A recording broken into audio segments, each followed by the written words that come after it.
우리는 분명 이 땅에 속하여 살아가고 있습니다. 그런데 오늘 본문을 보면 사도 바울은 예수를 믿는 우리의 진정한 신분이 하늘나라의 시민이라고 우리에게 말씀해 주고 있습니다.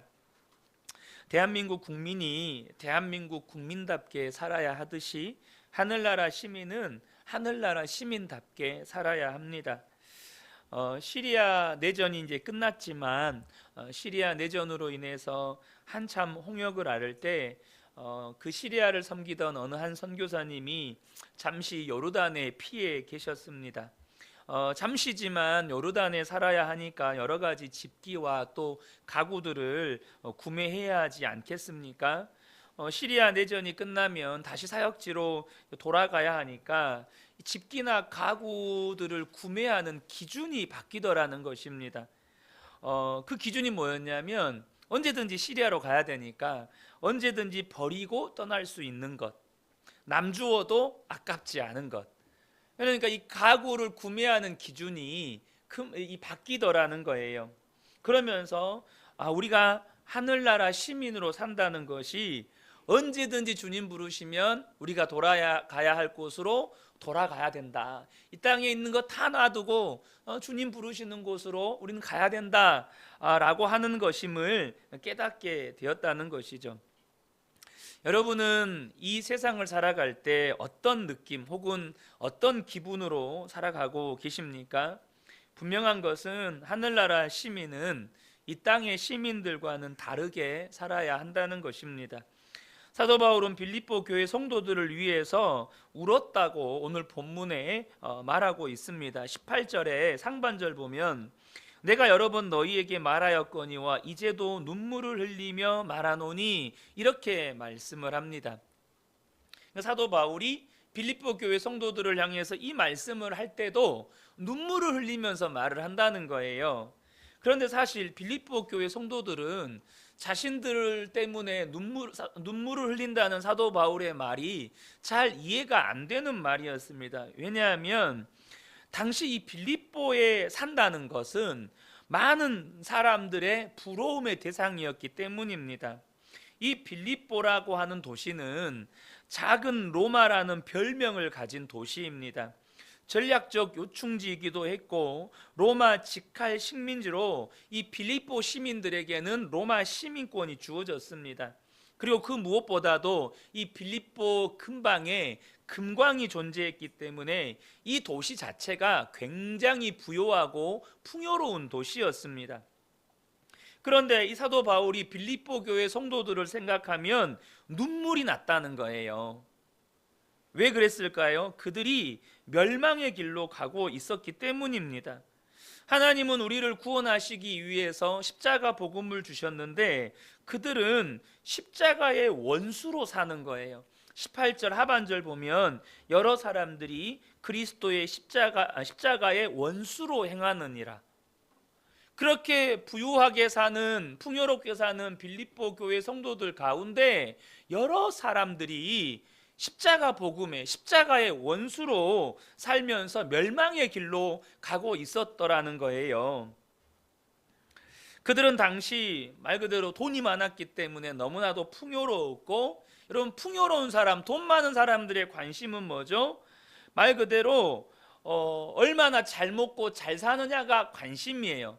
그러니까 같은 음식을 먹어도 더 좋은 음식, 같은 집에 살아도 더 좋은 집, 같은 옷을 입어도 더 좋은 옷을 입고 가방을 하나 가지고 있어도 명품, 그 명품 중에도 극소의 희소 가치를 가진 그런 명품 중에 명품.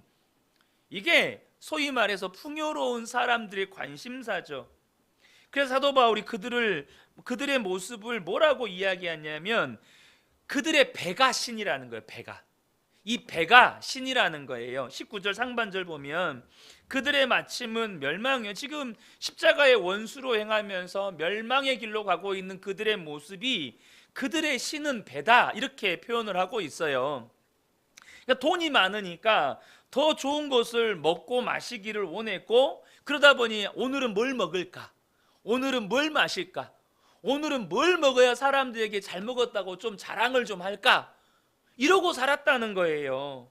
그리고 그것이 자랑거리가 됐다는 거예요.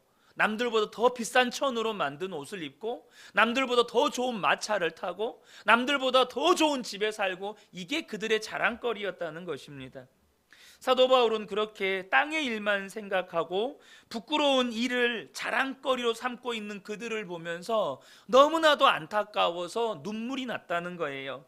19절 하반절 보면 그 영광은 그들의 부끄러움에 있고, 그러니까 이 부끄러운 일이 그들의 사도 바울이 볼 때는 너무너무 부끄러운 일인데, 뭘 좀 더 좋은 걸 먹어볼까, 더 좋은 걸 입어볼까, 그것을 자랑 삼는 게 사도 바울에게 너무너무 부끄러운데 그것이 그들에게 영광이었다는 거죠. 그들은 오직 땅의 일만 생각하는 거예요. 이걸 보면서 안타깝고 눈물이 나더라는 것입니다.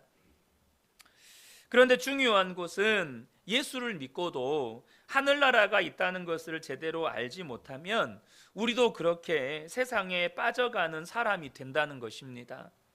사도 바울은 지금 로마 시민권이 최고인 줄 아는 빌립보 교회 성도들에게 너희들은 하늘나라 시민권을 가졌다라고 말해주고 있는 거예요. 우리가 누리고 있는 이 축복, 하늘나라 시민권자라는 사실이 얼마나 소중하고 얼마나 놀라운 축복인지를 아셔야 합니다. 이것을 제대로 깨닫지 못하면 예수를 믿고도 망하는 인생이 될 수 있다는 거예요. 그 대표적인 인물이 롯의 아내입니다. 예수님은 그 롯의 아내를 생각하라고 말씀하셨어요. 롯의 아내는 소돔이 멸망받을 때 하나님의 은혜로 구원을 받은 사람입니다. 그들은 소돔 땅에서 이 롯이 막 어기적 시간을 너무 지체하니까 천사들이 강제로 그 가족들의 손을 잡아 끌어내어서 그 멸망받을 소돔성에서 구원해 준 겁니다. 그러니까 말 그대로 전적인 하나님의 은혜로 구원받을 자격이 없는 이 롯의 가족들이 구원을 받았어요. 그러면서 신신당부를 합니다. 뒤돌아보지 마라. 뒤돌아보지 마라. 그런데 롯의 아내는 뒤돌아보았다가 소금 기둥이 되어버렸습니다. 소돔 땅에 두고 온 것들이 너무너무 아까운 거예요.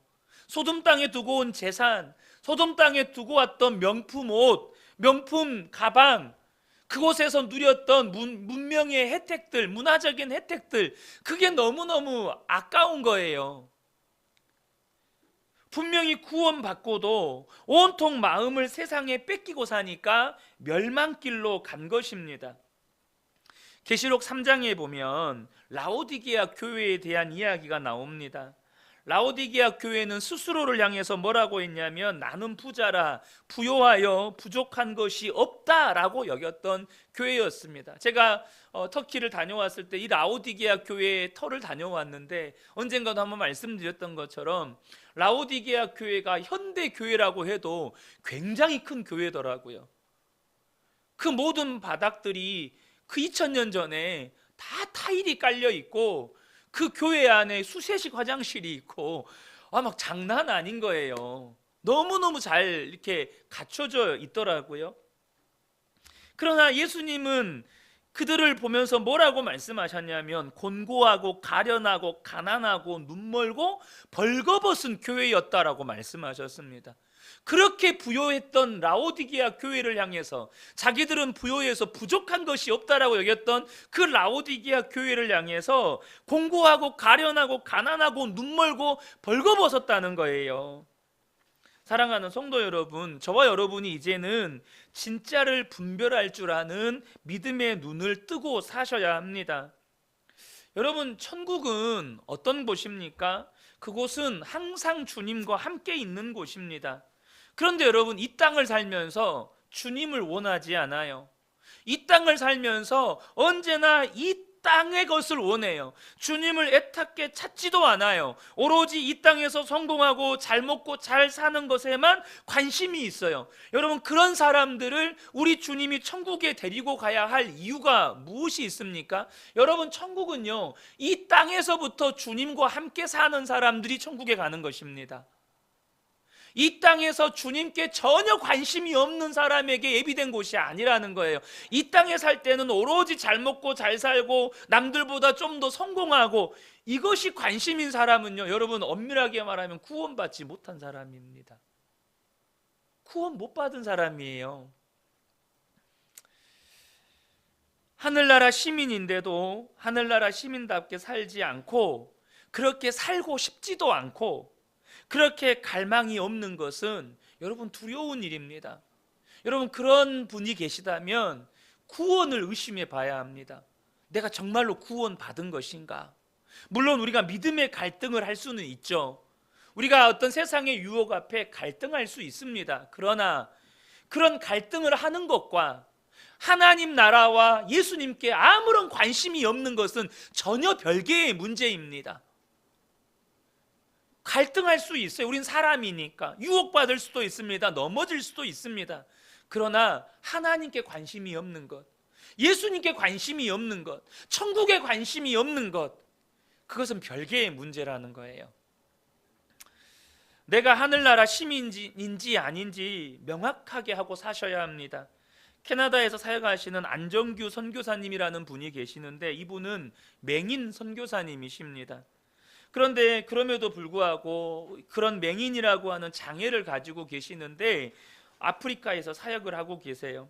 이 아프리카 교회 성도들이 찬양하는 모습들을 여러분들이 언젠가 한 번이라도 보셨을 텐데, 그곳에 있는 분들은 정말로 춤을 추고 뛰면서 열정적으로 예배를 드리잖아요.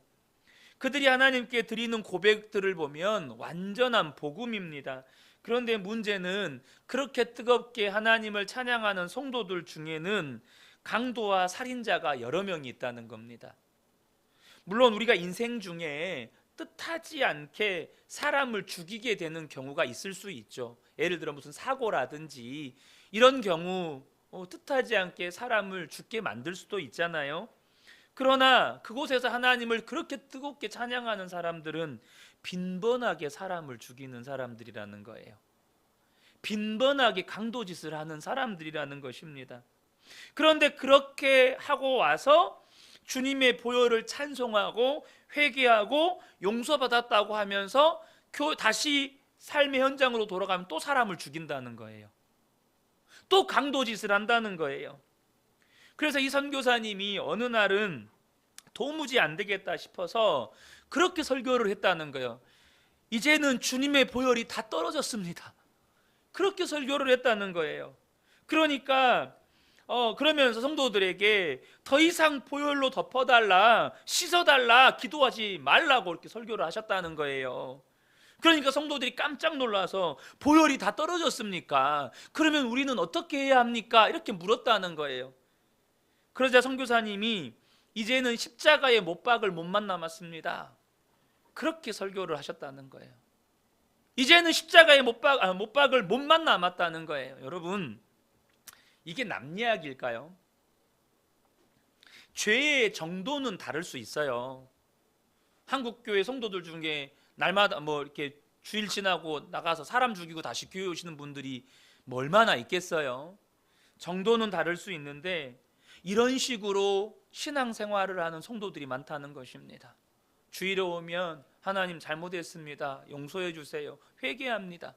그리고 삶의 현장에 나가면 지난주에 살았던 삶의 모습과 똑같은 말을 하고 있고, 똑같이 싸우고 있고, 똑같은 삶의 가치관으로 가지고 살고 있고, 그러고 산다는 거예요.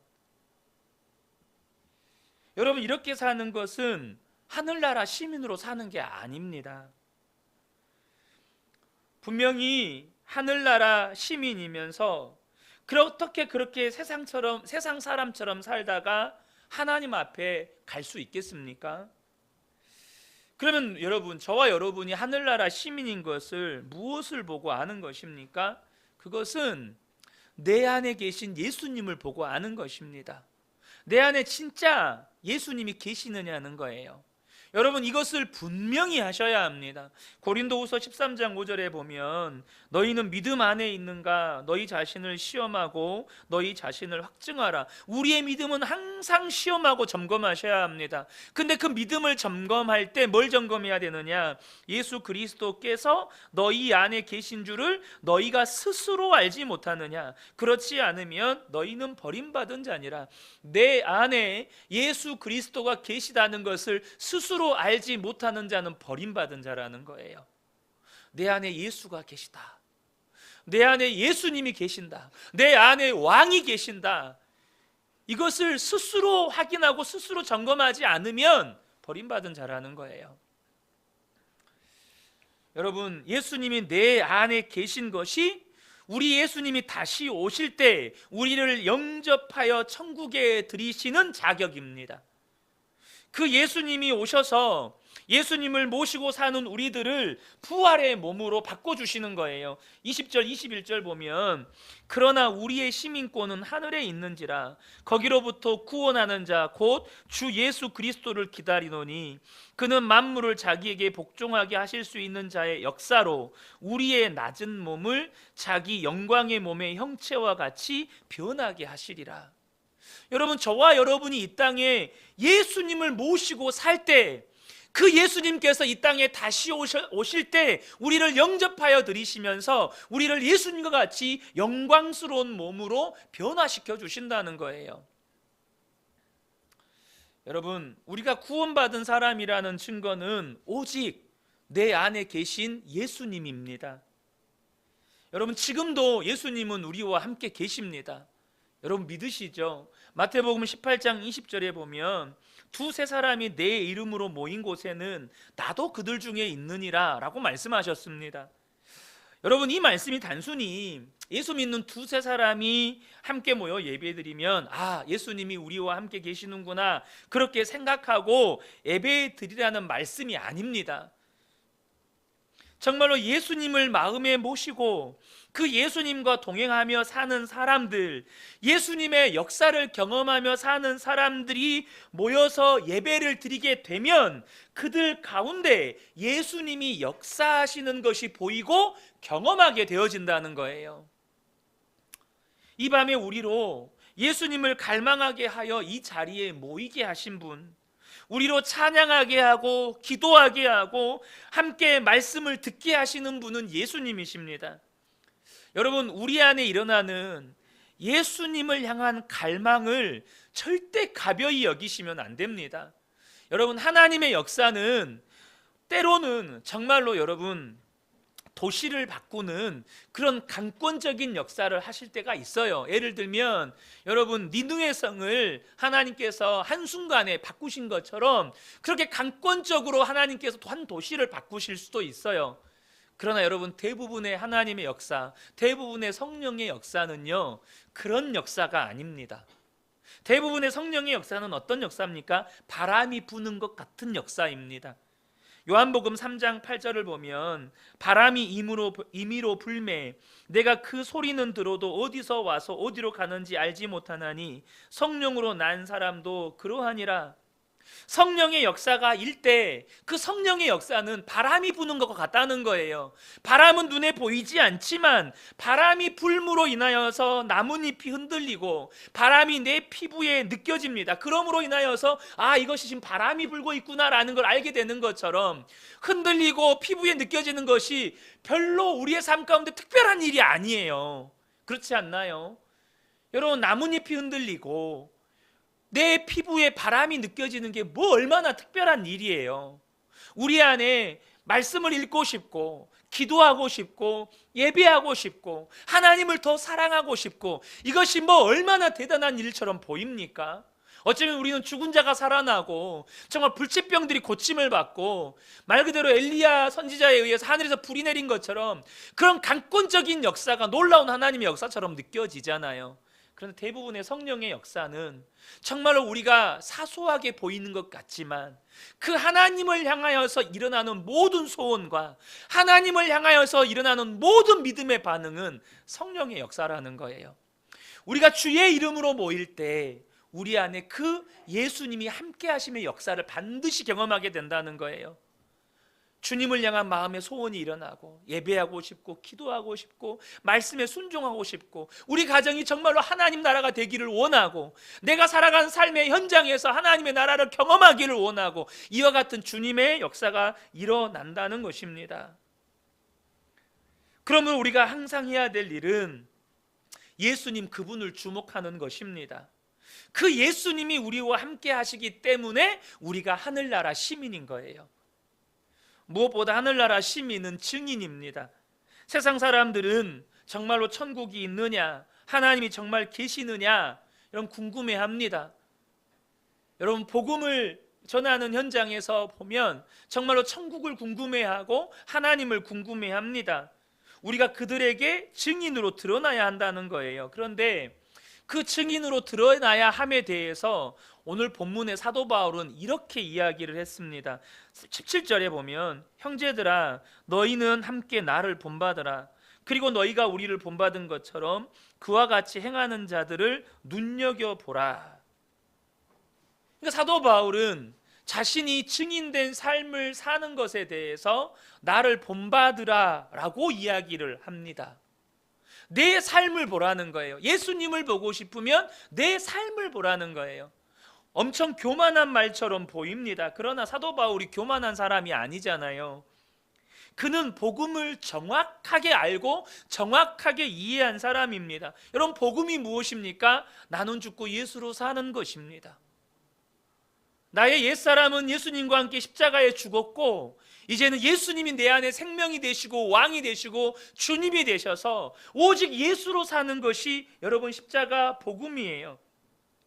그렇게 되어지는 것이 복음입니다. 그렇게 나는 죽고 예수님으로 사는 바울이 예수님을 보고 싶습니까? 그러면 나의 삶을 보세요. 예수님을 믿어보고 싶습니까? 그러면 나의 삶을 한번 봐보세요. 천국이 궁금하십니까? 그러면 나의 삶을 한번 봐보세요. 이것은 교만한 말이 아니라 하나님이 우리의 삶을 향하여서 원하시는 것입니다. 저와 여러분의 삶을 통해서 예수님을 보여주고 싶고 저와 여러분의 삶을 통해서 세상에 천국을 보여주고 싶은 것이 하나님의 마음입니다. 여러분, 정말로 그렇지 않겠습니까? 우리의 삶을 통해서 세상에 예수님을 보여주고 싶은 하나님의 마음, 우리의 삶을 통해서 정말로 세상에 천국을 보여주고 싶은 하나님의 마음. 그래서 사도 바울은 나를 본받으라 라고 말할 수 있었던 것입니다. 저와 여러분이 나를 본받으세요 라고 말할 수 있다면 진짜 예수를 제대로 믿으신 분이십니다. 여러분, 저와 여러분이 정말로 그렇게 되기를 축복합니다. 하나님이 지금까지 우리를 이 땅에 살게 하신 이유는 바로 이 사명 때문입니다. 그렇지 않다면 여러분, 하나님 나라 데려가는 것이 훨씬 낫지 않습니까? 이 땅에서 이 고민, 갈등 할 필요 뭐 있어요? 바로 천국 가면 되지. 무슨 사명입니까? 하나님 나라 시민답게 살라는 것입니다. 예수님이 내 마음에 계시고 예수님이 나의 왕이신 것처럼 살라는 거예요. 그렇게 사는 것 자체가 전도이기 때문입니다. 우리가 하늘나라 시민답게 사는 것을 사람들이 보게 되면 하나님을 믿고 싶은 마음이 생기고 천국이 있다는 것을 알게 되고 사모하게 되는 것입니다. 그런데 여러분, 그렇게 살면 이상하게 핍박도 오고 고난도 옵니다. 그렇게 핍박이 오고 고난이 오는 것을 이상하게 생각할 필요가 없어요. 내가 그렇게 하나님 나라 시민답게 사는데 고난이 오고 핍박이 온다, 그것은 진짜 하늘나라 시민이라는 뜻입니다. 지금은 소천하신 국제제자훈련원 원장이셨던 송신호 목사님이라는 분이 계시는데요, 이분은 지병으로 온몸이 마비 증상이 와서 말이 어눌해서 거의 말을 알아듣기가 어려운 분이셨음에도 불구하고 30년 넘게 제자훈련 사역을 감당하셨습니다. 근데 이분이 교회를 개척하시고 교회가 부흥이 되고 선교도 열심히 하고 있는데 이상하게 어떤 성도님 한 분이 그렇게 힘들게 하는 거예요. 한 번은 실제로 목사님 멱살을 잡고 교회를 떠나지 않으면 내가 이 교회에다가 불을 질러 버리겠다고 그렇게 땡깡을 부리는 성도님이 계셨습니다. 그래서 목사님이 기도원에 올라가셨어요. 그리고 하나님 앞에 기도하는데 하나님이 너 여기 왜 왔냐? 너 여기 도망 와서 피해 있는 거지? 라고 말씀하시면서 다시 내려가라는 거예요. 너는 생명의 복음, 십자가 복음을 전해야 할 사람인데 성도들과 싸우지 말라는 거예요. 그러시면서 하나님이 그렇게 물으시더라는 거예요. 너 그 멱살 잡은 성도 사랑할 수 있냐? 그러니까 목사님이 사랑하는지 안 하는지는 모르겠지만 미워하지는 않습니다. 이렇게 대답하셨대요. 그러니까 하나님이 내가 미워하지 않느냐고 물었냐? 사랑하냐 안 하냐고 물었지? 이렇게 또 물어보시더래요. 말씀하시더래요. 네가 지금 그 성도를 축복할 수 있겠느냐라고 또 이렇게 물으시더래요. 그러니까 이 목사님이 짜증이 나서 나에게만 말씀하시지 말고 그 성도님에게도 좀 이야기 좀 하세요. 막 이랬다는 거예요. 그러니까 하나님이 그 성도는 나에게 맡기고 너 대답해봐 그러시더라는 거예요. 그때 그분의 마음 안에 어떤 생각이 들었냐면 내가 그 성도님과 함께 천국에 갈 건데 그 성도님과 함께 하나님 앞에 설 건데 그때 기쁜 마음으로 만나야 하지 않겠나. 결국 천국에 같이 가고 하나님 앞에 설 때 서로 싸웠던 사람으로 내가 그곳에서 만날 건가? 그것을 깨닫고 나니까 그 다음부터는 욕을 먹고 모욕을 당하고 배신을 당해도 함께 천국에 갈 소망 때문에 축복의 기도가 나오더라는 거예요. 그런데요, 그렇게 했는데도 결국 교회를 나올 수밖에 없었대요. 나와서 교회를 또 따로 개척을 했는데 이 목사님이 나오니까 그 교회가 그만 어려움이 생기고 부흥이 안 되고 교회가 이렇게 너무나도 어려운 처지에 처했다는 소문이 들린 거예요. 그 소식을 들으니까 그렇게 또 마음이 좋더라는 거예요. 그때 하나님께서 이 못된 놈아 그게 좋으냐 그러시더라는 거예요. 여전히 내가 이렇게 못된 놈이구나. 그래서 그것을 정직하게 성도들에게 고백하고 그 교회를 축복하고 부흥하게 되기를 위해서 기도하자고 그렇게 성도들과 함께 나누고 기도하셨다는 거예요. 저는 사랑하는 성도 여러분, 하늘나라 시민은 선한 일을 하다가 고난받고 말씀에 순종했는데도 여전히 삶의 환경은 바뀌지도 않고 그러나 여전히 하나님 말씀 따라 사는 사람들입니다. 여러분, 하나님 말씀 따라 이제 그렇게 축복하고 그랬으면 그 교회에서 계속해서 담임 목회하면서 그 교회가 부흥 성장하는 게 하나님 뜻 같잖아요. 근데 오히려 교회에서 나가야만 하고 오히려 또 삶의 환경은 바뀐 것도 없고 오해는 오해대로 받고. 사랑하는 성도 여러분, 저와 여러분이 정말로 하늘나라 시민인 것을 이제는 분명히 하고 사셔야 합니다.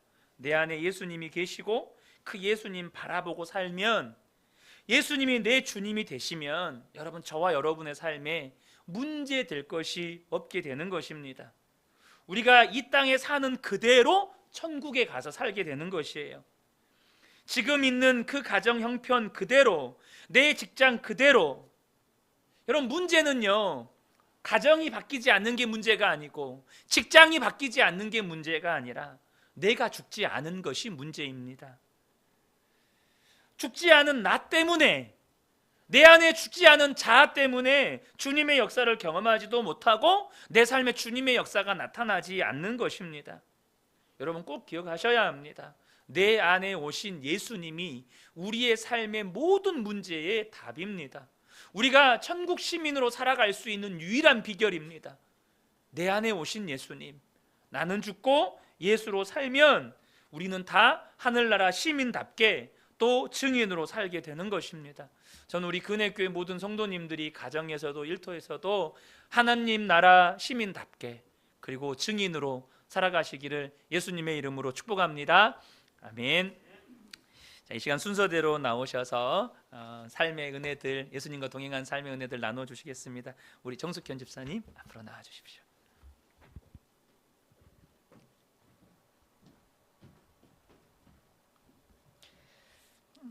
말씀 기도의 마지막 날입니다. 1월 7일 주님 감사합니다. 사랑합니다. 주님은 언제나 기쁠 때나 슬플 때나 언제나 저에게 사랑하셨습니다. 참아주시고 기다려 주셨습니다. 그런데 나는 주님을 버리기도 하였지만 주님은 지금도 저와 함께 하십니다. 어떤 형편과 처지일지라도 함께 하신 하나님은 나를 떠나지 않으셨습니다. 부족하여도 잘못을 하였을지라도 바라봐 주셔서 감사합니다. 나를 떠나지 않아서 감사합니다. 오직 하나님만 바라봅니다. 영적 싸움에서 승리하게 하시옵소서. 세상을 이길 힘, 믿음과 지혜를 주시옵소서. 오직 주님의 선한 싸움을 싸워가게 하시옵소서. 말씀만을 위해 살아가게 하시옵소서. 오늘 사모님께서 축복 기도 받으라고 말씀하셨는데 저희 그릇이 깨끗지가 못하여서 축복을 받을 만한 준비가 되지 않아서 받지 않았습니다. 사모님 당황하셨을 거예요. 언제나 부족하여도 함께하여 주셨으니 축복도 주실 줄 믿습니다. 한방 눈물로 저희 온 마음을 시원하게 만져주셔서 감사합니다. 아이들처럼 기쁘고 너무 좋았습니다. 그런데 이제는 무섭고 두려워집니다. 오늘 또 한바탕 넘어졌는데 다치지 않게 붙잡아 주셔서 감사합니다. 2025년 말씀기도의 마지막 무사히 막을 내려서 감사합니다. 목사님 말씀 준비하시느라 수고하셨습니다. 그러니까 성도님들 수고하셨습니다. 올 한해도 주님과 함께 동행하는 삶 살겠습니다. 사랑합니다. 다 맡깁니다.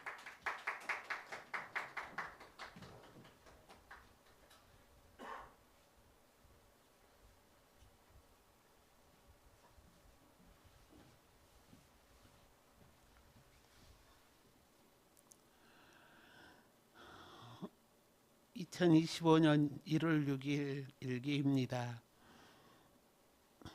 남편은 아프다고 택배 보내는 걸 혼자 갔다 오라고 합니다. 시댁 식구들에게 고추장을 담아 놓은 걸 보내려고 나가다 아파트 입구에서 강집사님 어머니를 만났습니다. 오랜만에 만나 반가워서 아는 체를 했더니 자기 아들 금방 죽는다는 말을 하고 다녔다고 나에게 항의를 합니다. 예수 믿는 사람이 그럴 수 있느냐는 겁니다. 아침부터 황당해서 주님 이게 무슨 일이죠? 순간 기도하고 참고 지나칠까 하다 그러면 계속 그런 말을 할 것 같아서 누가 그러더냐 말을 하라고 다그쳤더니 자기 아들이 그러더라고 합니다. 만약 내가 했다고 증명하지 않으면 무고죄를 고소한다고 윽박질렀습니다. 내간으로는 생각한다고 했는데 너무 억울해서 강 집사님한테 전화를 해서 물어보니 신경 쓰지 말라고 합니다. 참 어이가 없습니다. 이 시간부터 신경 쓰지 않기로 결정했습니다. 사단은 여러 가지로 이간질을 합니다. 오랜만에 수영 수업을 받았습니다. 맨 꼴찌로 따라가지만 하나씩 배울 수 있어 감사합니다. 타운에서 같이 일하던 전도 대상자인 봉이 언니한테 전화가 왔습니다. 작년에 남편과 이혼을 했는데 다시 서류로 합치고 싶다고 합니다. 80세가 다 되신 분이 절차를 모르니 도와달라고 합니다. 그래서 그러겠다고 했습니다. 오늘은 슬기가 신혼집으로 이사하는 날입니다. 이사 다 하고 동영상을 찍어 보내줍니다. 계속 기도가 나옵니다. 그곳에서 꼭 전도자를 만나 건강한 교회 등록해서 다니기를 기도합니다. 오늘은 기도의 5째 날, 히스기야에 대해 말씀하시는데 찔림이 됩니다. 기도에서 생명 연장 받고 모든 영광을 주님께만 돌려야 되는데 모든 게 형통하면 교만에 지나 봅니다. 자기를 드러냅니다. 자기 살아있을 때만 별일 없으면 된다는 아니라는 생각이 문제입니다. 기도가 끝나며 목사님께서 가정들을 놓고 기도하실 때마다 같이 중보 기도를 했습니다. 오늘 또 두 가정을 놓고 기도하는데 우리의 뜻과 하나님의 뜻이 다르다고 말씀하시는 것 같았습니다. 오늘 또 여러 가지로 은혜 주셔서 감사합니다.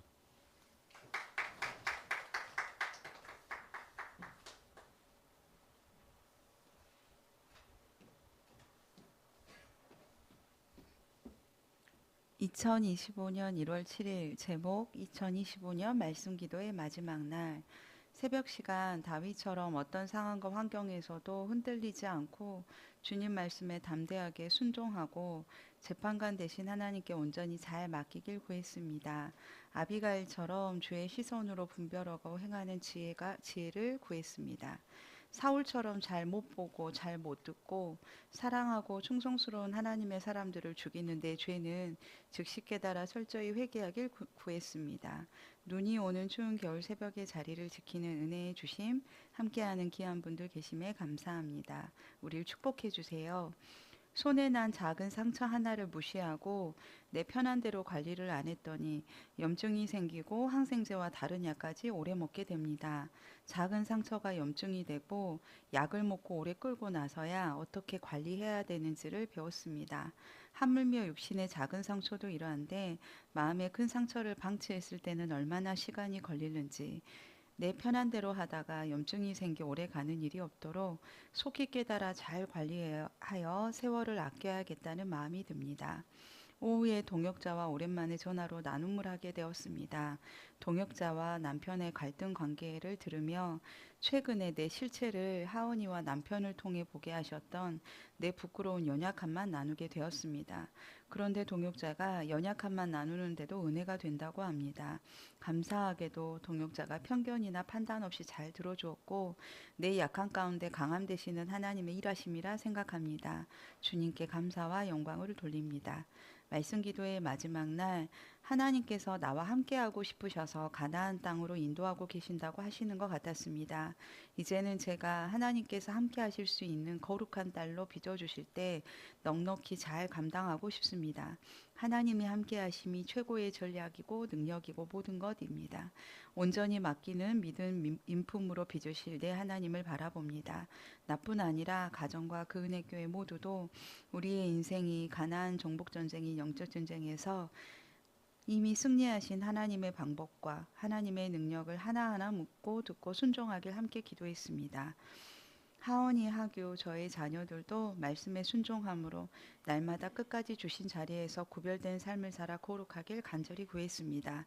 이제는 나부터 이러하여 생명의 기름 부으심만 흘러가 가정에서부터 하나님의 거룩한 나라를 세워지길 소망합니다. 새해 말씀 기도의 가운데 우리 각자에게 주셨던 말씀들이 삶의 열매로 맺어지길 간절히 소망합니다. 2025년 말씀 기도회로 새해를 시작하게 하시고 잘 마무리하도록 선한 일을 시작하신 하나님께 감사합니다.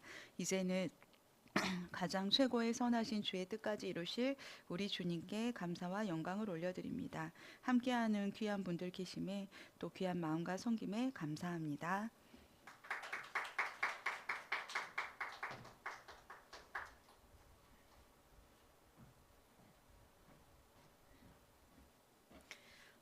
저는 2025년 1월 1일입니다.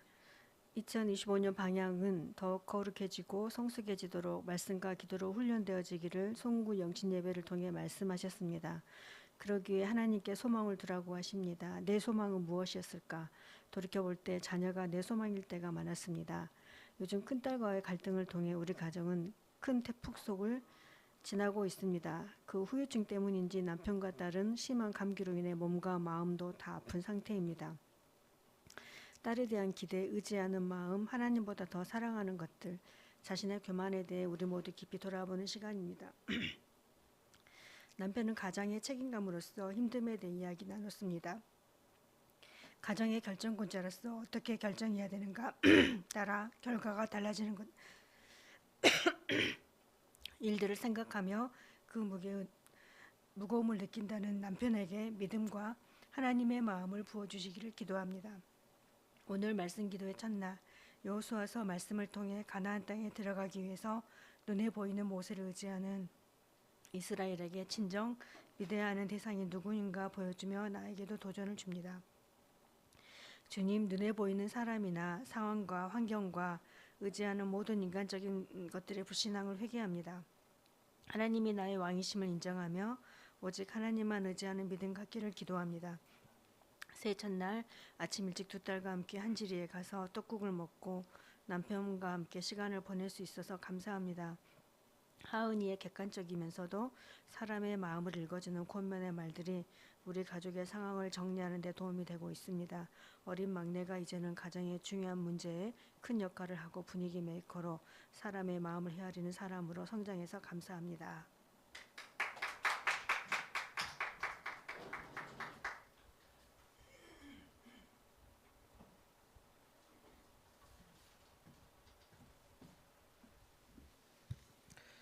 믿음의 공동체 1월 4일 여호수아 3장 5절 여호수아가 또 백성에게 이르되 너희는 자신을 성결하게 하라 여호와께서 내일 너희 가운데에 기이한 일들을 행하시리라.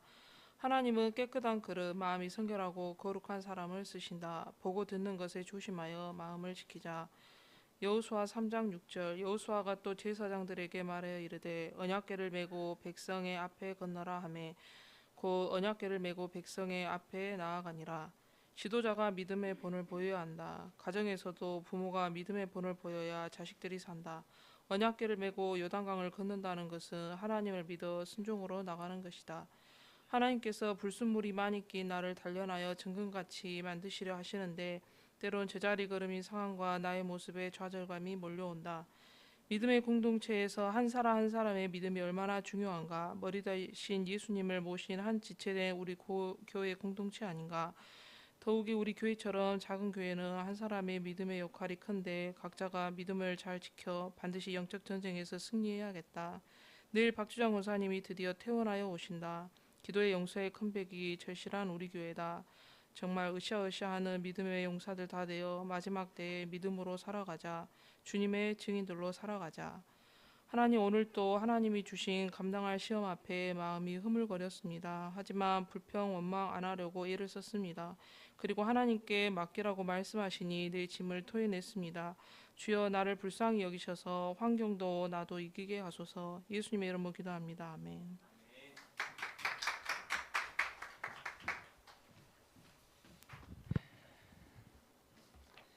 한 분 한 분의 그 예수 동행 일기가 너무 은혜가 되고 또 너무 하나님께서 우리 성도님들의 삶에 일하고 계심이 보여서 너무너무 감사가 됩니다. 우리 모든 성도님들이 계속해서 포기하지 말고 분명히 그 예수님과 동행하는 삶을 살아가는 분들에게 고난이 있습니다. 또 핍박도 있고 어려움도 있습니다. 그러나 우리가 함께 손잡고 정말 포기하지 말고 우리가 다른 거 아니라 그냥 우리 주님과 함께 매일매일을 그렇게 살아가다 보면 우리 눈앞에 정말 천국문이 있고 또 우리의 삶의 현장에 하나님의 뜻이 이루어질 것입니다. 이 시간에 오늘 주셨던 말씀들 또 우리 예수 동행일기를 나누면서 받았던 또 은혜들 잠깐 붙잡고 통성으로 기도하기를 원합니다. 우리 주여 한번 외치고 통성으로 기도하겠습니다.